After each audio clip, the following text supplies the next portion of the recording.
बप्पा रावल की वंश परंपरा में जन्मे मध्यकालीन इतिहास के उस सोरे शिखर एकलिंगनाथ दीवान महाराणा सांगा का देश के सबसे बड़ी पंचायत में अपमान हो जाता है और इसके प्रत्युत्तर में केवल खाना पूर्ति होती है। तब यह सोचने का विषय है कि भारत को राणा सांगा के बारे में बताने में हमसे कहां चूक हुई। शायद हम यह बताने में चूक गए कि जिस इब्राहिम लोदी को राणा सांगा ने खतौली और धौलपुर 2 युद्धों में पराजित कर उसके प्रभुत्व को नष्ट किया, कम से कम उस इब्राहिम लोदी के लिए तो राणा सांगा बाबर को निमंत्रण नहीं दे सकते।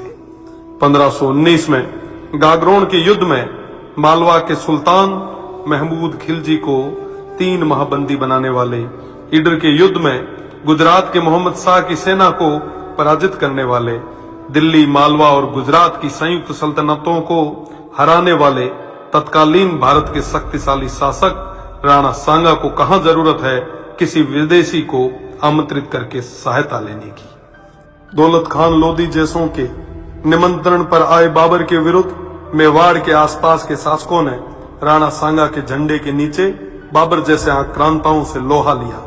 जिस राणा सांगा के साथ आमेर से पृथ्वीराज जी कछवाहा, बीकानेर से कल्याणमल जी, जोधपुर से मालदेव जी, मेड़ता से मीराबाई जी के पिताजी रतन सिंह जी व वीरमदेव जी, ईडर से भारमल जी, बूंदी से नरबत जी हाड़ा, सिरोही से अखेराज जी देवड़ा, सादड़ी से झाला अजय जी, चंदेरी से मदीनी राय प्रतिहार जी, हसन खान मेवाती सहित आसपास के सभी सरदारों का सहयोग हो, उन महाराणा सांगा को किसी विदेशी की सहायता की आवश्यकता नहीं।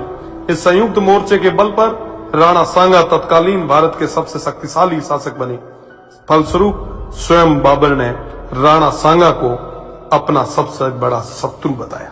राणा सांगा ने इस संयुक्त मोर्चे के बल पर बाबर को बयाना के युद्ध में पराजित किया और बाबर की सेना को भागना पड़ा।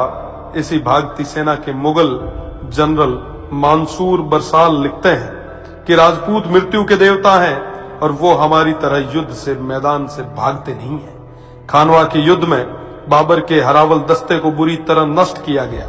इस युद्ध में क्षत्रिय तलवारों का पहली बार तोपों से सामना हुआ। उन तोपों को नष्ट करने के लिए वीरों ने अपने सिर तोपों में देके उन्हें नष्ट किया। आज भी यह खानवा गांव महाराणा सांगा के नेतृत्व में इन देशभक्त सूरवीरों के राष्ट्र व धर्म की रक्षा विदेशी आक्रांताओं बाबर और उनकी सेना से युद्ध करते हुए प्राणोत्सर्ग करने का साक्षी है। राणा सांगा न केवल वीर थे बल्कि सभी धर्म और पंथों का सम्मान भी करते थे। राणा सांगा उत्तर भारत के स्वाभाविक नेता बन के उभरे। 80 गांवों के बाद में भी अडिग ऐसे महान इतिहास पुरुष के बारे में देश को कम जानकारी होना या उनके अपमान पर बिना कुछ विशेष प्रयास किए केवल खाना पूर्ति करना बेहद दुखद है।